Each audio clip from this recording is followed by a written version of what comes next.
Well, time for The View now, looking at the opinion pages of today's newspapers. And in the Daily Telegraph, Blower's cartoon recreates that famous photo of Boris Johnson stranded on a zip wire around the time of the 2012 Olympics. And it seems to be Remain backing MPs who are holding him back. The DUP leader, Arlene Foster, is the Bond villain Oddjob, thwarting Boris Johnson's plans to deliver Brexit by October the 31st with her bowler.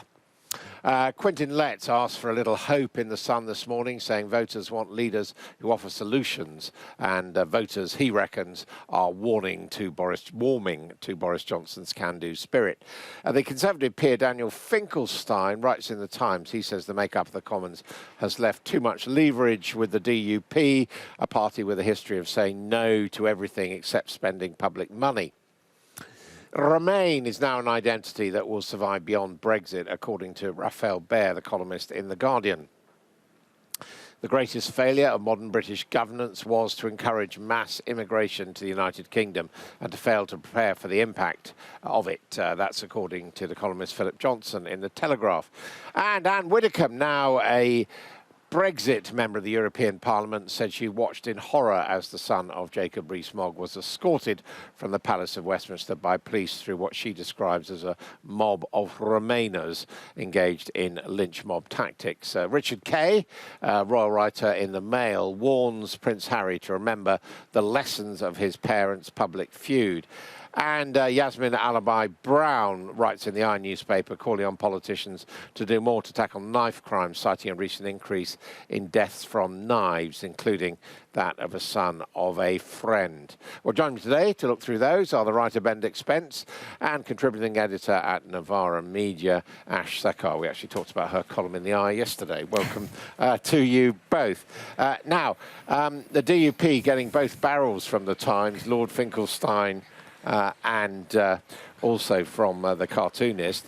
I mean, I have to say, like, I suppose anyone who's been shouted at 1 in the morning by Ian Paisley leading a torchlit parade, I've had my moments with the DUP. I have to say, I think they're, this time round, standing up for what they believe in, their principle. I mean, the thing is that the thing you have to understand about the DUP is that they really believe this stuff. So when it comes to anything which will produce the union, yeah, they really believe in this stuff, whereas Boris Johnson doesn't, and lots of his Conservative Party base don't either. They're quite happy to see Northern Ireland become part of the Republic if it means getting Brexit through. They're quite happy to alienate Scotland. The DUP are simply not up for it. But when I was reading Lord Finkelstein's piece, I was just thinking, where have you been for the last 2 years? The DUP are where they are because of Theresa May's flawed strategy. She conceded to the EU in terms of the Irish border early on. She then lost her majority in a poorly thought-through snap general election. And then she decided to bring the DUP on board to prop up her government without thinking that all of these things were in conflict with one another. So what we're seeing now are the flowers blooming from the seeds that she planted. Sympathy for the DUP? I think it's quite a... It's a phrase that gets overused, an elitist view to look at the DUP standing up for its constituents and going, oh, good Lord, how ghastly, how on earth have we found ourselves in these situations? Ultimately, the whole point of Brexit is that it was the voices of people who felt that they weren't being listened to, standing up for themselves after however long they felt they'd been not listened to. The DUP are doing much the same. Ultimately, they have to stand up for their constituents who, as you said, do believe in the union. And something else that is often forgotten about is the fact that the unionist movement in Northern Ireland is dwindling purely in terms of demographics. It's actually changing very slowly towards popularity and support for Sinn Féin and reunification of the island of Ireland. So why on earth shouldn't they then use whatever power that they have to try to prevent that from happening? I suppose you could say that there is a kink in all this, which is that the DUP are strongly in favour of Brexit. Majority of Northern Ireland voted for Remain. That is true, but ultimately I think you have to look at that in terms of the DUP wanting to break away from the rest of Ireland, rather than it being, you know, one would probably say that they didn't foresee this happening in quite this way.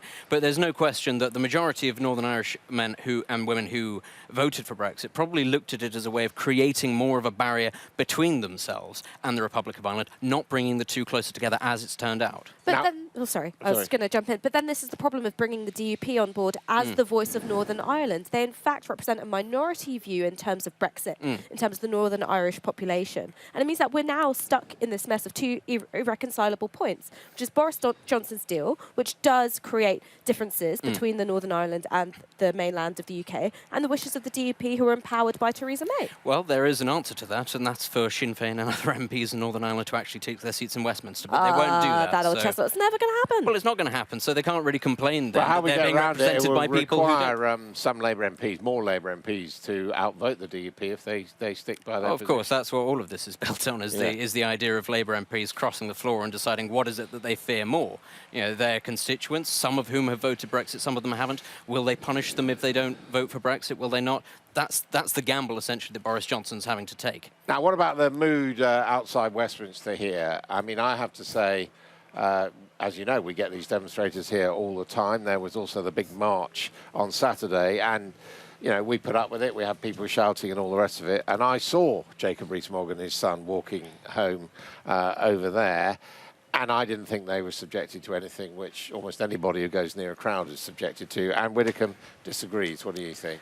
Well, I think Anne Widdecombe has resorted to quite unnecessary hyperbole, echoing what, in fact, President Trump has been saying about using the language of lynchings. What's funny, actually, last week I watched the film Mississippi Burning, just of an evening, and to see that being equated with what's happening now, I understand that there's a point about not wanting to provoke things leading in a certain direction, but actually, let's be rational here. There was a lot of unrest, and it happened to people on both sides of the aisle.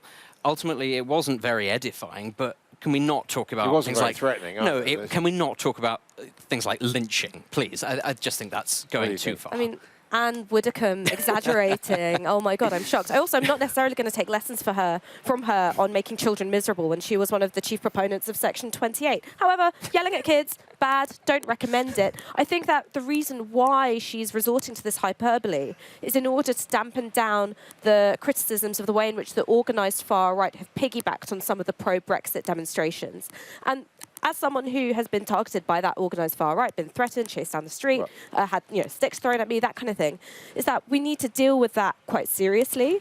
And that means, I think, peeling off those more radicalised elements, those violent elements from decent Leave voters. I mean, it has to be said that, you know, one thing there were here on Saturday as well were a lot of police. Now, the incident with Anna Soubry, which was that very small group of aggressive people, the police dealt with that. I mean, they arrested people. They didn't arrest anybody on that's exactly what I was about Saturday. to say, which was that actually, if there was one positive to come out of all of this, the reason why you couldn't say it was anything like a lynching is because there was never any real chance of anybody getting to Mr. Rees-Mogg or his child, because there was a serious police presence. And ultimately, that has to be applauded, that this is being taken seriously to prevent things from escalating.